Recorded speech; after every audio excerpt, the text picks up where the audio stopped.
Right, mastreets esocial media mandinoswera ndichiona kuti nyaya dziri kufamba sei. Aiwa, pane nyaya isingafadzi vazukuru, handisi kunatsonzwisisa nenyaya iyo yekutaura chokwadi. Ini sasekuru vevanhu handisi kunatsonzwisisa and handisi kuda kuzvibhilivha. Handiti kuti ndizvo zvingadaro zvaitika. Aiwa, handisi kutaura kuti ndo zvaitika, asi ndandizokuzivisai zvakazara mastreets esocial media. So chiteerera, kana uri munyowani paSaindi TV, kana uchiripo subscribe or turn on your notification bell so that every time we upload a video you will be notified. Chizrudi kwese kwamuri vazukuru vasekuru Saindi.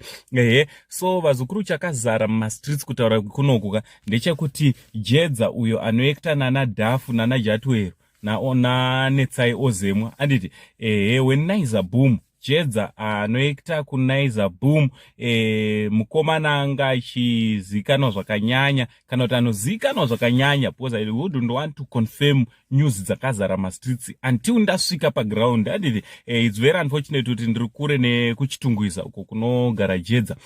Dai ndanga ndiri padhuze dai ndatomanya pamba pavo, but zviri kunzi Jedza ashaika vazukuru, ende proof ndiyoyi yekutoti Jedza muri kuiona maphotos akazara mastreets esocial media, vanhu vazhinji vachibata maoko magrupu papi nepapi, chakaflood ezvozvi. So handisi kuda kuconfirma kana kuti nditi nematambudziko kana kuti, because mwaizwa kuti vanhu vemadhirama nemafirimu anonetsa. So anditi zvinonetsa kuti unge uri unoenda pamberi pevanhu uchitaura kuti ashaika usina kusvika.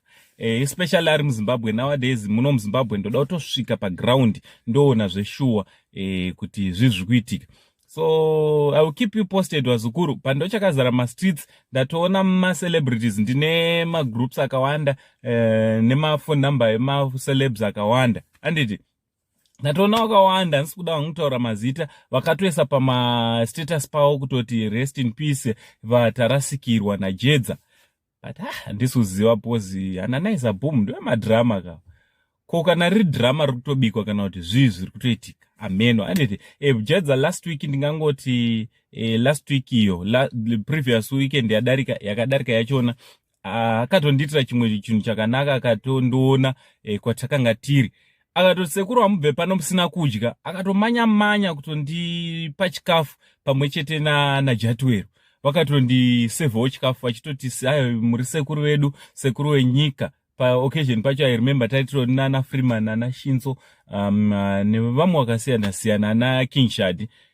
Jedza ndiakatoona kutoti ndadya. So ndiri munhu akatobatikana kana kutotaura izvozvo until I confirm by the end of the day. Ndochanda ndikuuya kuzokuzivisa yazukuru. Ngatitaura necomment section kuti munofungei. From Uncle Saindi, only Zimbabwean uncle. Much love.